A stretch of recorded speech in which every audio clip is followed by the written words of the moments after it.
Hello, Taurus, Sun, Moon, Rising, and Venus signs. Kamusta kayo? Sana po ay nasa mabuti kayong kalagayan. Welcome back po sa Star Tarot. At kung bago kayo rito, welcome din po kayo. Please subscribe, like, share my videos, and leave me a comment kung nakaresonate po kayo. Thank you. Tignan natin kung ano yung mga messages ni Taurus. First message ni Taurus, the world energy, napakaganda. The world energy is an ending and beginning energy. So, yung ending dito, completion, no? Completion, this is achievement.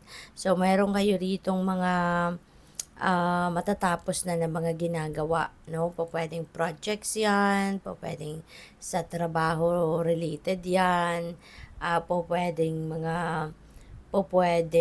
pag-aaral, or po pwedeng meron kayong mga research na ginagawa na and after a long time, no, matatapos mo na, yung ganun.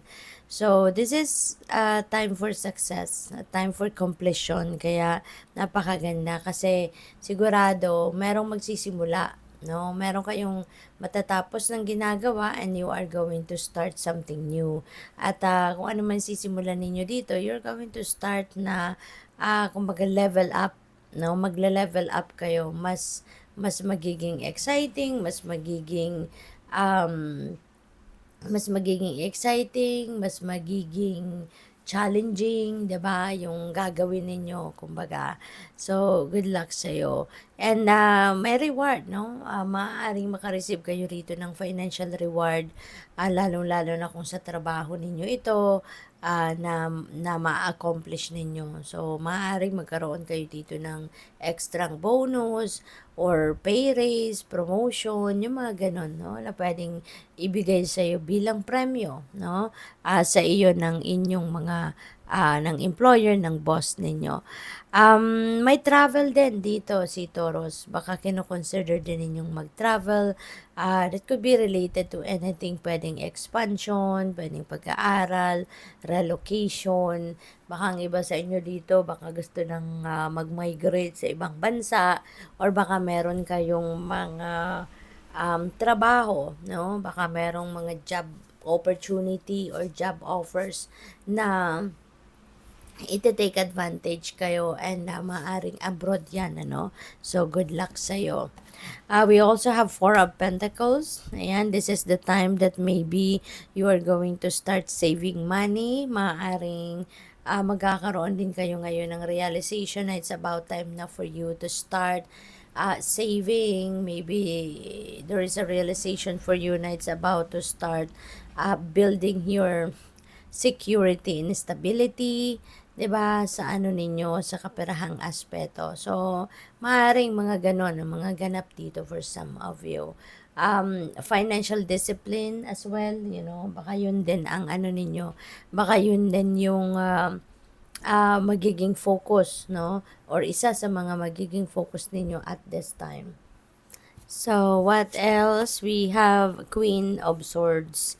Ayan, si Queen of Swords, this is about, this is about, truth, no? And this is, yung parang gusto mong, siguro sa ngayon, gusto mong ilabas, no? Kung ano man yung inyong truth, kung ano man yung totoong ikaw, yung totoong saloobin mo, yung totoong nararamdaman mo, yung laman ng isip mo, yung gano'n. So, you're going to express that sa ngayon. At priority mo siguro sa ngayon yung inyong ambitions. Baka priority ninyo sa ngayon na pag-isipan din, or baka magte-take action na din kayo at the same time kung ano man yung mga pangarap ninyo. Maybe you will be focusing more on your career, no? Around this time, Taurus. Kaya good luck po sa inyo. So tignan natin kung ano pa yung mga messages ni Taurus.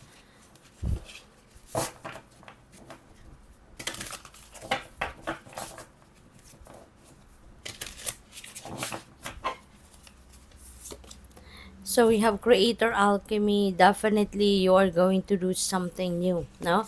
related yan dito sa mga bagong chapter, no, na gagawin mo or papasukin mo around this time. You will be the master, ano ngayon, manifestor, kung baga, kung ano man itong mga ini-envision ninyo for yourself, siguro kung dati hindi ninyo magawa-gawa, kung dati nagdadalawang isip kayo na isa katuparan yan, ngayon wala nang makakapigil sa iyo. You are going to do something about it na, no? Talagang siguro tutuparin mo na ang mga ito. Alright? So, what else? The destruction of shiny things. Ayan. So, this could be a warning para sa iyo, no? Na huwag kayong ma-distract sa mga bagay na makinang, kung baga, or huwag kayong masyadong magtitiwala agad, no? Sa mga bagay na very, very attractive. Kasi hindi lahat ng nakikita natin, yun na yun. 'Di ba? That's not all it. Sometimes nga, hinding-hindi, 'di ba? Sometimes huwad, 'di ba? Hindi totoo yung pinapakita sa labas at ang totoo kung ano yung nasa loob, 'di ba? Lalo-lalo na pagdating sa mga tao, 'di ba? Merong mga tao tayong nagpapakita ng kagandahang loob, pero deep inside pala, 'di ba? Hindi naman talaga yun talaga yung totoong pagkatao ng tao, 'di ba? Maaring balat kayo lang, no? Kaya gano'n din ito, no? Huwag kayong masyadong ma-attract, no, sa mga shiny things na 'yan, and look underneath, 'di ba? Kasi hindi lahat ng makinang ay gold. Okay? Lagi po ninyong tatandaan 'yan. Kaya hindi lahat ng nakikita nating maganda ay talagang maganda sa loob. Hindi lahat ng nakangiti sa iyo ay kaibigan mo. Hindi lahat ng nakangiti sa iyo ay merong magandang hangarin para sa iyo. May magandang intention sa iyo, 'di ba? So the good kind, wow, this is good, no? This is beautiful, Taurus. The good kind, magkakaroon dito ng blessings, no? Good things are coming your way, good people, good situations are coming your way. So, napakaganda, diba? You are going to be blessed with amazing things, no?